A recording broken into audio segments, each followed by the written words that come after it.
इंदौर का एक खुशहाल परिवार, एक नई नई शादी, हनीमून के नाम पर एक रोमांटिक ट्रिप, और फिर अचानक एक ऐसा गायब होना जिसने पूरे देश को हिला दिया।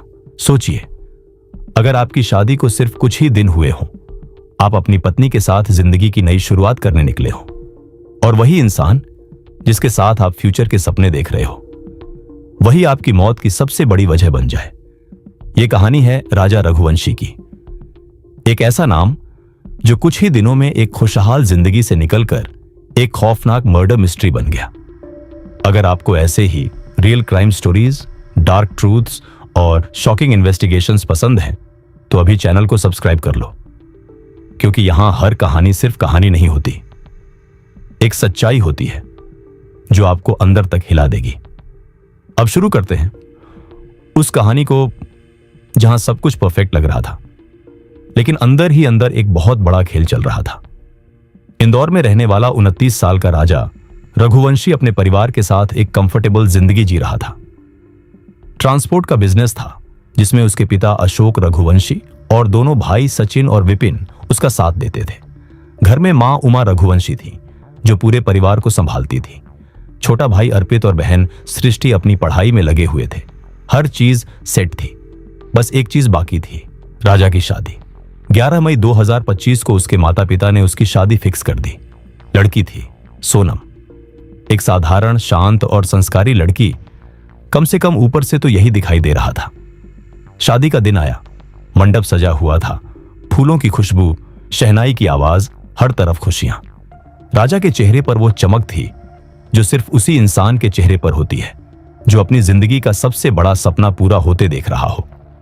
सोनम दुल्हन के जोड़े में बैठी थी, शांत, थोड़ी चुप, लेकिन किसी ने ज्यादा ध्यान नहीं दिया। सबने यही सोचा, नई दुल्हन है, शर्मीली होगी।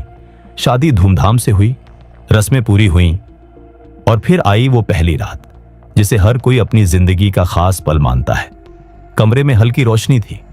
राजा ने एक खुशबूदार मोमबत्ती जलाई, माहौल को थोड़ा रोमांटिक बनाने की कोशिश की। उसने मुस्कुराते हुए सोनम की तरफ देखा और कहा, तो नई जिंदगी की शुरुआत करें। सोनम आईने के सामने बैठी थी, धीरे धीरे अपने गहने उतार रही थी। उसने बिना उसकी तरफ देखे बस इतना कहा, आज नहीं, मैं बहुत थक गई हूं। राजा थोड़ा चौंका, लेकिन उसने बात को हल्के में लिया। कोई बात नहीं, अभी तो पूरी जिंदगी पड़ी है। लेकिन यह सिर्फ शुरुआत थी। अगले कुछ दिनों में भी वही पैटर्न चलता रहा। राजा कोशिश करता, कभी बाहर घूमने का प्लान, कभी मूवी, कभी बस साथ बैठकर बातें करने का, लेकिन हर बार सोनम का एक ही जवाब, आज नहीं, कल देखते हैं। कभी सिर दर्द, कभी थका, कभी मूड नहीं। राजा को धीरे धीरे यह सब अजीब लगने लगा। शादी के बाद ऐसा बिहेवियर समझ से बाहर था। वो कई बार सोचता, क्या मुझसे कोई गलती हो रही है? क्या वो खुश नहीं है?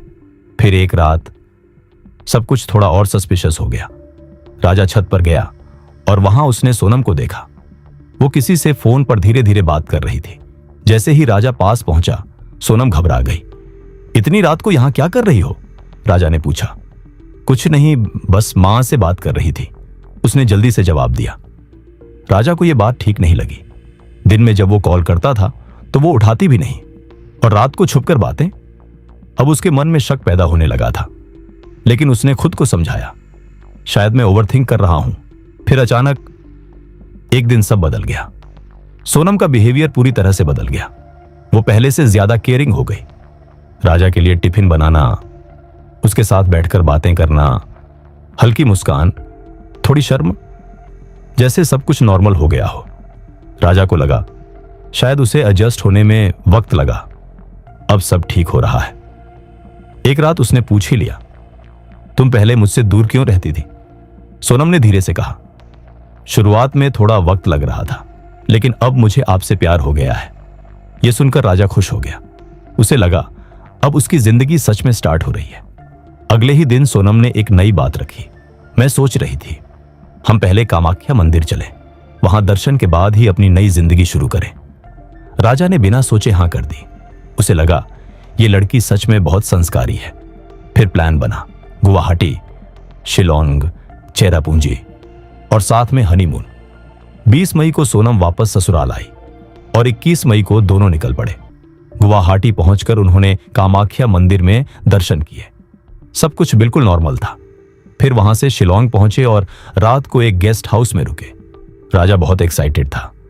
कल स्कूटर रेंट पर लेते हैं, पूरा शहर घूमेंगे, उसने कहा। लेकिन सोनम फिर से फोन में बिजी थी। अगले दिन दोनों चेरापूंजी के लिए निकले। रास्ते में एक कैफे पर रुके। सोनम वॉशरूम गई और वहां वो लगातार किसी से चैट कर रही थी। राजा को कुछ पता नहीं था, वो बस अपनी नई जिंदगी के सपनों में खोया हुआ था। फिर वो एक गांव पहुंचे जहां से उन्हें ट्रैकिंग करनी थी।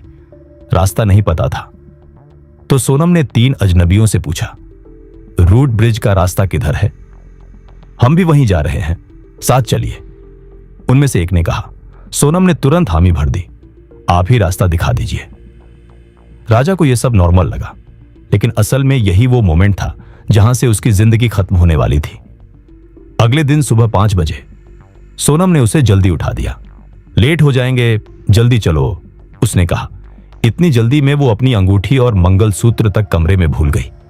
दोनों हाथ में हाथ डालकर निकल पड़े जैसे कोई परफेक्ट कपल हो। रास्ते में सोनम की सास का फोन आया। उसने नॉर्मल तरीके से बात की, सब ठीक बताया और कॉल काट दी। उन्हें क्या पता था ये उनकी आखिरी बातचीत है। ट्रैक पर चलते हुए सोनम धीरे धीरे पीछे रहने लगी और राजा आगे बढ़ता गया। तभी अचानक पीछे से जोरदार वार। राजा को समझने का मौका भी नहीं मिला। फिर सामने से दूसरा वार और कुछ ही सेकंड में सब खत्म। वो जमीन पर गिर गया, तड़पता रहा, लेकिन किसी ने मदद नहीं की। उसकी अपनी पत्नी सब देख रही थी। उसकी लाश को घसीटकर एक गहरी खाई में फेंक दिया गया और उसी पल एक प्यार करने वाला पति सिर्फ एक केस बनकर रह गया। इसके बाद सोनम वहां से निकल गई। अलग अलग रास्तों से ट्रेन बदलते हुए वो वापस इंदौर पहुंच गई। उसने अपना फोन तोड़ दिया ताकि कोई ट्रेस ना कर सके। इधर परिवार वाले परेशान हो रहे थे, कॉल नहीं लग रहे थे। पुलिस में रिपोर्ट दर्ज हुई, खोज शुरू हुई, लेकिन कुछ नहीं मिला। 2 जून को एक खाई में एक लाश मिली। हालत इतनी खराब थी कि पहचानना मुश्किल था, लेकिन हाथ पर बने टैटू ने सब साफ कर दिया। वो राजा था। पोस्टमार्टम में पता चला ये एक्सीडेंट नहीं, मर्डर था। अब जांच तेज हुई, कॉल डिटेल्स निकाली गई और एक नाम बार बार सामने आया, संजय वर्मा। असल में वो था राज कुशवाहा, सोनम का प्रेमी। पूछताछ में जो सच सामने आया उसने सबको हिला दिया। सोनम अपने परिवार से छुपकर राज से प्यार करती थी, लेकिन परिवार ने उसकी शादी जबरदस्ती राजा से करवा दी। शादी के बाद भी उनका रिश्ता खत्म नहीं हुआ। उन्होंने प्लान बनाया, पहले फेक डेथ, फिर नया जीवन, लेकिन बाद में प्लान बदल गया। अब टारगेट था राजा। हनीमून सिर्फ एक बहाना था। 3 लोग पहले से वहां मौजूद थे। सोनम हर मूवमेंट की जानकारी दे रही थी और सही मौके पर हमला। राजा को खत्म कर दिया गया, उसकी लाश को खाई में फेंक दिया गया और सभी वापस लौट गए। सोनम कई रास्तों से वापस इंदौर पहुंची और अपने प्रेमी के साथ छुपकर रहने लगी। 13 दिन तक वो वहीं थी, जबकि पुलिस उसे ढूंढ रही थी। आखिरकार पुलिस ने उसके प्रेमी और उसके दोस्तों को पकड़ लिया और जब सोनम को लगा कि अब बचने का कोई रास्ता नहीं है, उसने खुद सामने आकर सरेंडर कर दिया।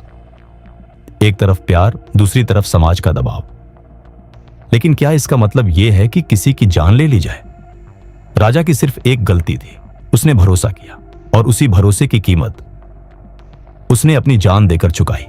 यह कहानी सिर्फ एक मर्डर की नहीं है, यह कहानी है धोखे की, लालच की और उस अंधे प्यार की जो इंसान को इंसान नहीं रहने देता।